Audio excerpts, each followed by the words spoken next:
Who are some possible players that the Rangers could acquire to improve their team?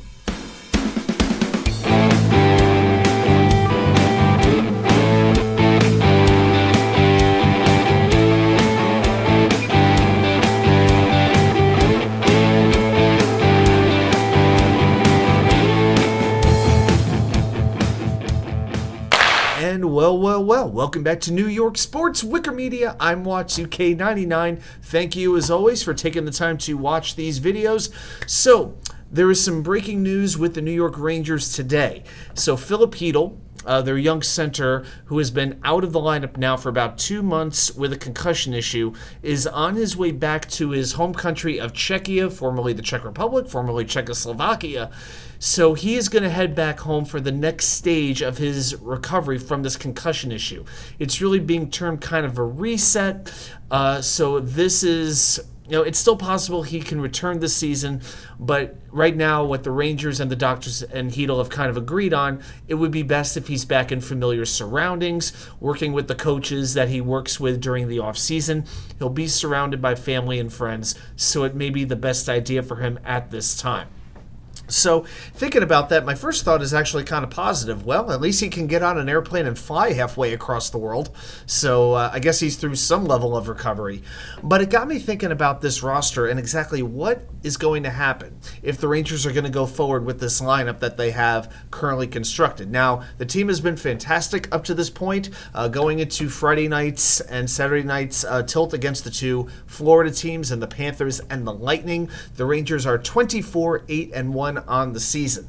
But Chris Drury, in his time as general manager, has always shown a knack for trying to find a way to supplement the team, whether it's with Tyler Mott, which happens every single year, Vladimir Tarasenko and Patrick Kane last year. You go the year back before that, you've got Andrew Kopp and Frank Vetrano, Justin Braun, guys like that. So this year that might be a little bit more challenging because the Rangers are projected to only have about $1 to $2 million in salary cap space to acquire a player.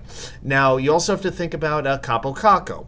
He's on long-term injury reserve, so he's got a little bit of money that's currently accruing on the cap, but he is skating on his own. It does seem pretty positive that he is going to be back at some point in 2024. All right, so that is very encouraging. Now, Chytil, like I mentioned, we really don't know, but if Chytil is out for the remainder of the regular season, it opens up another $4.4 million in long-term injury reserve pool money.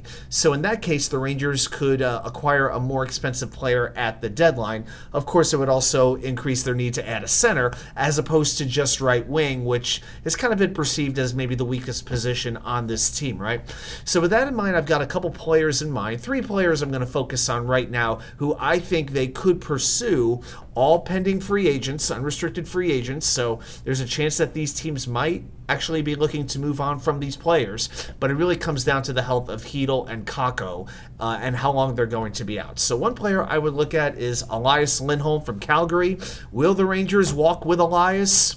We will have to see, but he's 29 years old, making $4.85 million, a lot of money. Now Calgary is not expected to keep him. He's not expected to sign that extension, so it would make sense that Calgary would want to get something back for him. This would really be the biggest all-in move I could think of. He's one of the best defensive centers in the NHL, fantastic on faceoffs, although the Rangers really don't need a whole lot of help in faceoffs. They've gone from basically the worst to the best in the league. Thank you, assistant coach Michael Pekka. But he's averaging 0.86 points per game for the Flames over 6 years. Imagine, the best teams, the teams that tend to win the Stanley Cups, they tend to have, if not a great goalie, but they have at least one marquee defenseman, and they're deep at center. At least 3 centers really, really deep. Imagine the Rangers with Mikazibanejad, Elias Lindholm, and Vincenttrochek as their top 3 centers. Absolutely dynamic. That could be really, really, really big. Another player, and I saw kind of a rumor on the online about this one. I don't know if it's a real possibility, but I would be very intrigued by it. Jake Guentzel from the Pittsburgh Penguins. So the Penguins right now are kind of on the periphery of the wild card hunt. I know it's hard to imagine the Penguins and Rangers making a trade. They haven't done one in about 8 or 9 years. Okay, but Guentzel is a pending free agent, cap hit of $6 million. He has a modified no trade clause, so that could limit the different teams that he can be dealt to. So then Pittsburgh would have to eat a decent portion of that salary. And Guentzel this year in 33 games has 16 goals and 38 points. Very versatile forward, can play special teams well, has always thrived in the Metropolitan Division. I don't know if Pittsburgh would actually make that trade with the Rangers, but Guentzel would be a very intriguing piece if you're looking to improve the wing depth. And another player, this is a little bit more low cost. So if the Rangers lose that long-term money, that $4.4 million that we talked about, I would look at Shawn Monahan of the Montreal Canadiens. 29 years old, makes under $2 million a year. He would help center depth.